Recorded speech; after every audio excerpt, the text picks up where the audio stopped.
Hi everybody, I'm Zen, and this is Zenesis.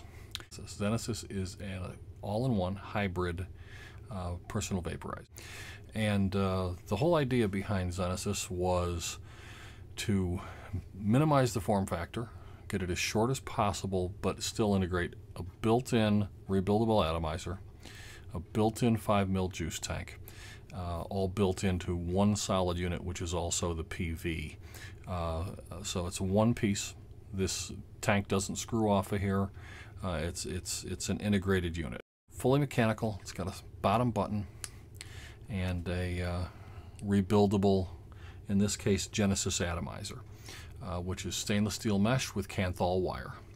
Now, what's so special about this? I decided to take a look at the Zenesis from kind of another point of view, look at history, and instead of making this thing a freestanding unit that fastens to your existing PV, I decided to try to make it as sleek as possible and build it into the PV. I think by doing that, there's some significant improvements. Just for starters, if you put this in your pocket and you sit down, you're not going to break off the connector, and I think that that's a pretty big deal. Now, a lot of people have had trouble getting their Zenesis atomizers to work.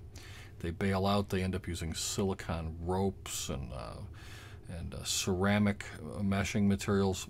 That's not a Zenesis atomizer. You're just basically making a rebuildable atomizer out of your potentially Zenesis mod, and that doesn't make any sense to me.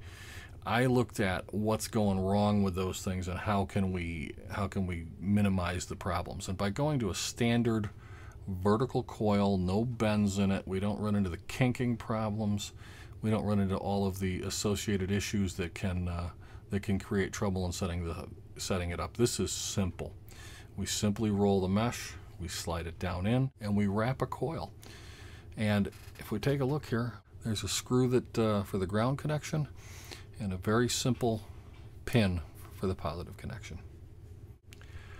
Okay, so there's been a lot of talk about, how do you go about rolling these coils, and a lot of people have had trouble with it. And right here is a piece of fairly abused 400 by 400 stainless steel mesh.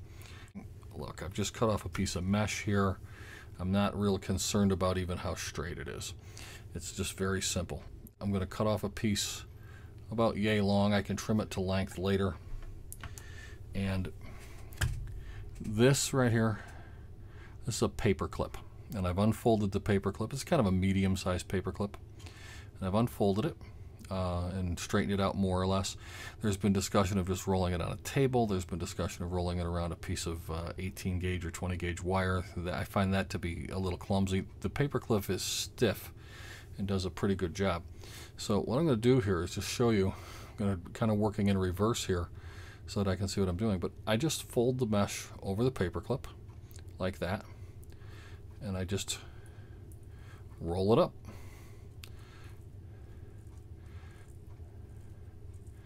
It's literally that simple.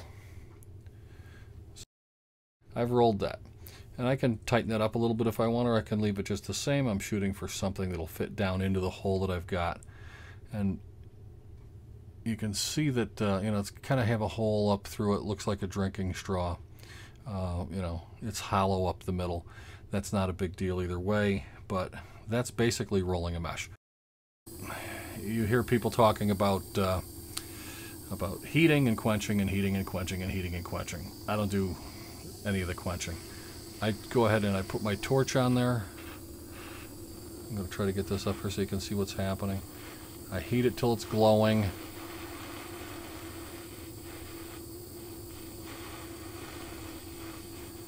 And you'll notice the heat does not travel down and get my fingers. The mesh is a great insulator.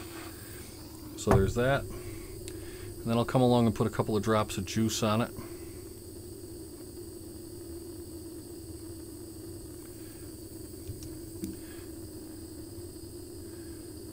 Drops of juice. This is really thick VG juice.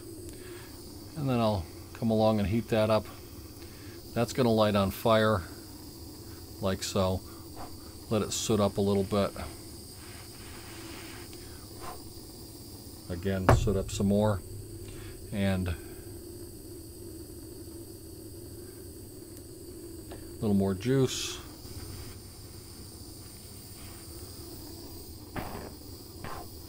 And people ask how many times you should do this, and the answer is it's not scientific. We're going to go until we have a little bit of buildup on it, kind of a goopy, sooty buildup on it. You can feel it. Don't touch it too soon after heating it. But in essence, that's all there is to it. That is an oxidized Genesis wick. Couldn't be simpler.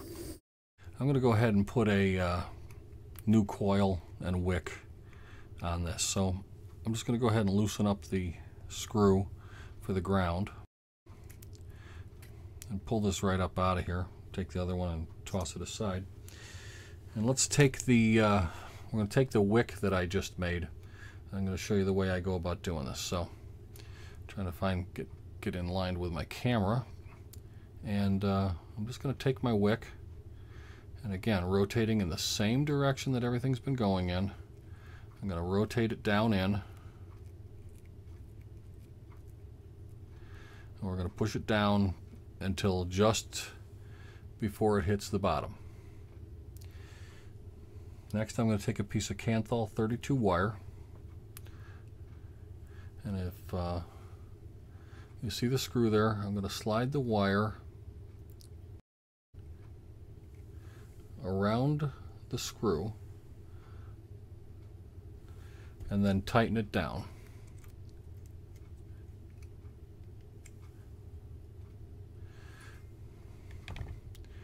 And you end up having a wire that's fastened to the screw. Now I'm going to take it and wrap it starting right down at the bottom. I'm going to wrap it around 1, 2,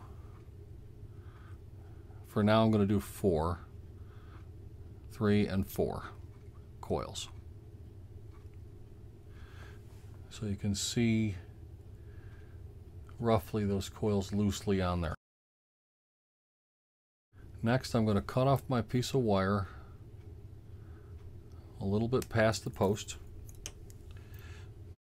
There's a center hole right there in the middle, right here. In the middle of that center post, I'm going to put the wire down into the hole.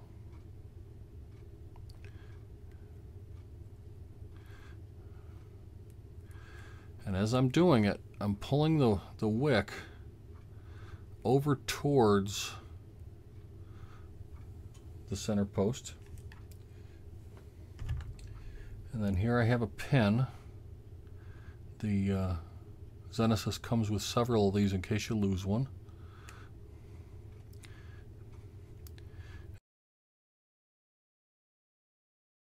At that point, I'm going to go through with my finger and just kind of evenly space the coils. Now, we don't want the wick touching the center post, but we want it very close, like so. Now I'm going to put some of my juice right on the wick and give it a burn. A lot of people dry burn. I start right out with a wet burn. And I'm looking to see if any of the coils are lighting up more than the others. And they're, once I've wicked all the juice off of there, let me get this around here so you can see it. You can see that the coils are all lighting evenly.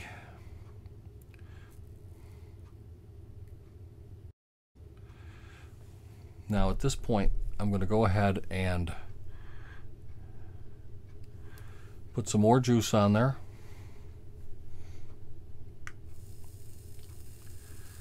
And I'm going to burn it in several more times. And that's important, because the more you burn this in, the more buildup you get on it and the better it's insulated. It's really that simple. That's what's involved in getting a Genesis atomizer up and running. And whether it's a Genesis or a Zenesis or a Scuba Bat, it's the same procedure. It's just a different shape of the wick. Now, with no silica wick, with no ceramic wick with no polyfill. You've got the Kanthal wire. You've got it on a good wicking material, which is the stainless mesh, and you've got something here that you get to taste your juice. And that's the I love watching people try this PV for the first time, because what they notice first and foremost every time is, wow, that's what my juice tastes like, without any excuses.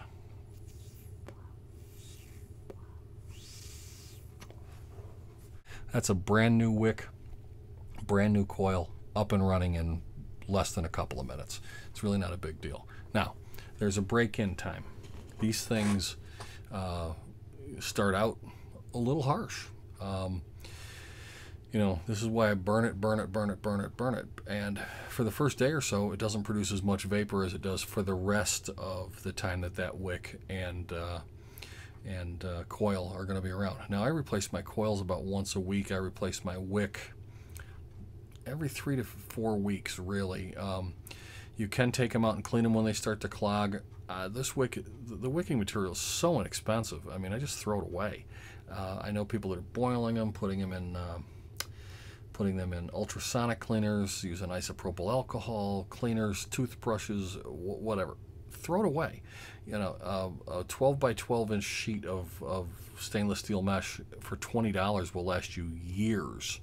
If you throw it away even if you throw it away every few weeks, it'll last you years. 75 feet of Kanthal wire, it's $4.50 on eBay. Throw it away. You know, don't spend all your time trying to fidget with it.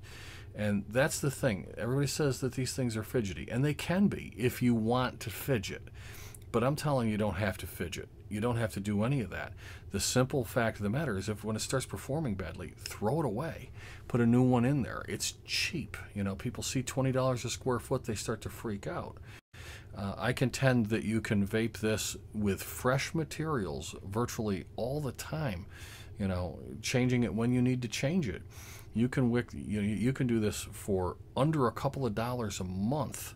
And that's keeping things fresh and clean and tossing it out when it stops behaving.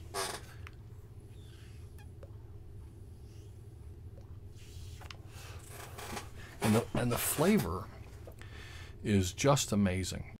So basically that's it. This is the Zenesis PV. I'm in a production run right now, making 10 more that are going to be delivered mid-December. Is the time frame when they're going to be done. Again, these are all handmade. These are not going out to a CNC shop. I make them, every one, by hand. And I'm also making a shorter version, which is coming out, which is the Zenesis Mini, and what that's going to be about from here up. It's going to take an 18350 IMR instead of an 18650 IMR. Slightly shorter tank, same size top section. And by the way, there are 5 of the minis being made between now and the end of the year.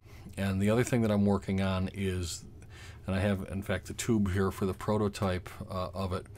This is the Zenesis Limited. There are 5 of these that will be made.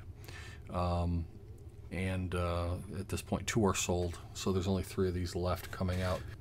Each one will be engraved, laser engraved with your name when you order it. These are the only PVs that I will be laser engraving, by the way.